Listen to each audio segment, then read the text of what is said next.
100 మంది పిల్లలు ఉన్నారు. వాళ్ళ దాంట్లో నేను ఉన్నాను పిల్ల, అది బడి పిల్లను.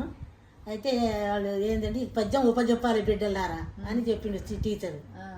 అయితే నాకు పద్యం రాకపోతే ఎట్లా, గట్టి కొయ్యాలి, మా అమ్మకి ఇవ్వాలి, ఇక పద్యం ఉపజెప్పాలి ఎట్లా అని చెప్పి గట్టి కోసి పైన మూపకడి పెట్టేసి పద్యం చదివి అది అనుకుంటా ఇంటికి ఇచ్చిన. ఇంటికి వచ్చి బడికి పోయాను. బడికి పోతే పద్యం ఉపజెప్పినట. ఉపజెప్పితే ఏమని, ఖర్జూర ఫరముల గడికొండ కొని తెచ్చి సగపాలు మంచిగా చెప్పండి. సగపాలు మోహం మన సతికినిచ్చే, తగ 9వ పాలు తనకిచ్చే, విశ్వధాభిరామ వినురవేమా అంటే అని పద్యం ఉపజెప్పిన పిల్లలకు.